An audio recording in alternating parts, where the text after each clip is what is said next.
Y en el complejo escenario de la política, la economía moderna, la prensa, juega un papel crucial en la formación de la opinión pública. Sin embargo, en ciertos contextos surge la preocupación de que medios de comunicación puedan estar implicados en prácticas corruptas y mafiosas, intentando manipular la percepción del público con declaraciones engañosas. Un ejemplo palpable de esta situación es la frecuente afirmación "no hay plata", utilizando para justificar la falta de progreso o la incapacidad para financiar proyectos públicos. Este argumento ha sido cuestionado fuertemente por sectores que sostienen que, en realidad, los recursos económicos existen, pero son mal administrados o, peor aún, sustraídos por la corrupción. Vamos a ver. Militares y policías están bien entrenados y valientes, pero no hay plata, pues. Interesante que dicen que no hay plata, con lo cual podría concordar si no conociera que sí hay plata. Porque resulta que habían miles de millones en deudas en firme. Entendamos lo que es una deuda tributaria en firme. Es una deuda que ya no existe ningún proceso legal pendiente, no puedes impugnar porque ya todas las etapas del proceso tributario se han terminado. Por ende, la deuda está en firme. Y resulta que habían miles de millones en eso. Y Novita lo que hizo fue perdonar las multas e intereses de esas deudas, que eran miles de millones de dólares, mucho más de lo que recaudaría con el IVA. Pero es que, Sergio, eso demora mucho. No, para quien conoce cómo funciona un proceso tributario y más de cobranza. Porque resulta que el Estado tiene algo llamado coactivas o instituciones o juzgados de coactiva dentro de las instituciones, en este caso públicas, ¿ok? Porque el Estado tiene potestad coactiva. Entonces, ¿tú sabes cómo funciona esto? Muy simple. Auto de pago, notificación, coactiva. Si tú quisieras hacerlo con una medida cautelar de congelamiento de cuenta por tema de coactiva, ¿tú te imaginas a una de estas empresas deudoras de miles de millones o cientos de millones que les congelen las cuentas? ¿Tú sabes lo que van a hacer? Pagar inmediatamente.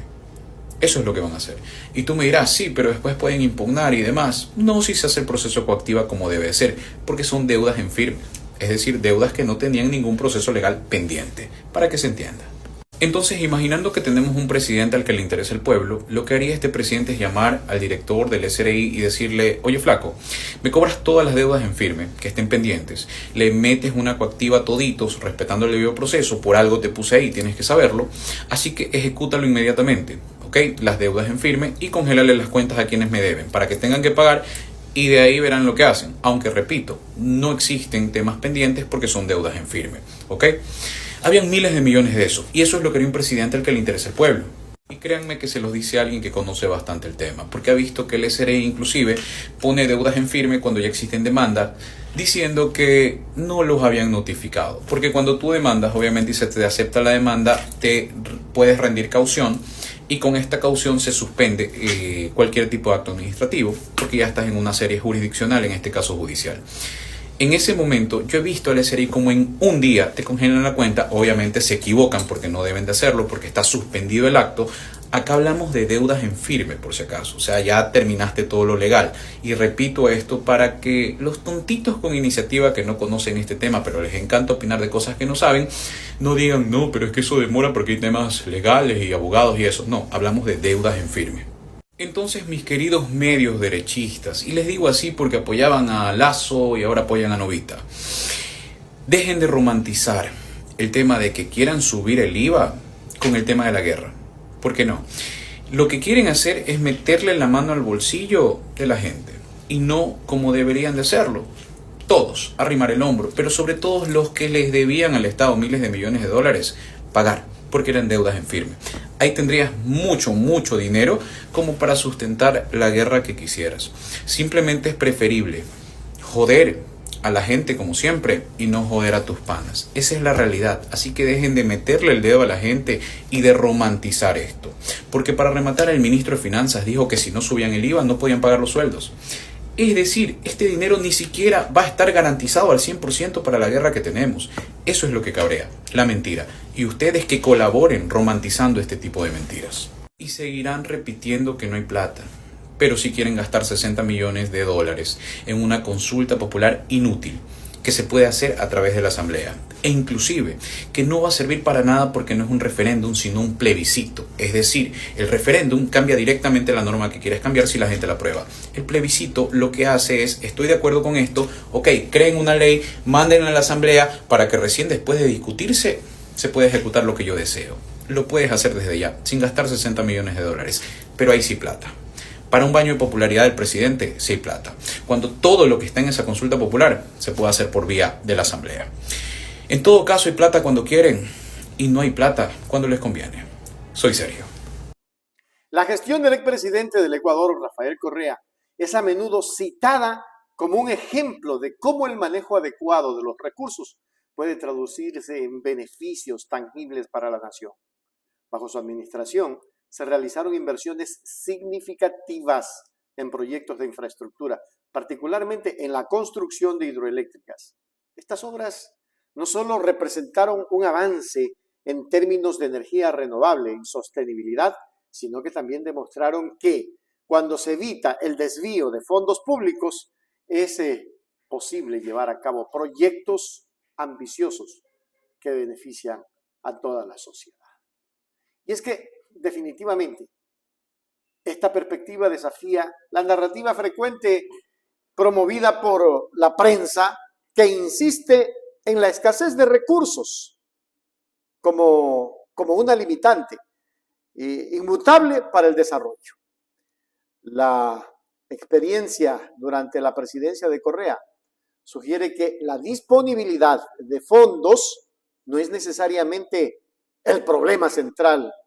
En cambio, la forma en que estos fondos son administrados y la integridad con la que se manejan los factores decisivos. La realización de obras significativas como las hidroeléctricas bajo su mandato pone en evidencia que con una gestión eficiente y transparente es posible lograr avances significativos en beneficio de la población. En conclusión, la frase "no hay plata" parece ser más un reflejo de intereses particulares y maniobras políticas que una realidad económica absoluta. El debate público, por lo tanto, debería centrarse menos en la supuesta falta de recursos y más en cómo estos recursos se distribuyen y utilizan. La experiencia de Ecuador, bajo la administración de Correa, ofrece un valioso punto de referencia para esta discusión, mostrando que cuando los recursos son gestionados de manera eficaz y honesta, el potencial para realizar obras que impacten positivamente en la sociedad es considerable. Así es que ya dejen de molestar con que no hay plata. La plata se la llevó Correa. Hay que ser miserable para pensar de esa manera. La culpa es de Correa. ¿Cuándo van a cambiarse el chip? Bueno, obviamente son neoliberales, fascistas, petejos con plata que gobiernan al país. Porque un pobre sin plata sabe la necesidad que tiene el más pobre. No te olvides de suscribirte a YouTube como Hechos Ecuador TV, nuestra nueva cuenta. También estamos en www.hechosecuador.com, aquí la estamos señalando. ¿Qué más tenemos? También tenemos en YouTube Hechos Ecuador Noticias, la cuenta. También estamos en Facebook, en Instagram como Hechos Ecuador TV. Y en Facebook también nos encuentra como Hechos Ecuador. Y también como Hechos Ecuador Richard Macías. Con todas esas cuentas, ya es hora de que ustedes estén ayudándonos a difundir todas las noticias. Un abrazo a todos. Adelante, qué lindo inicio de semana.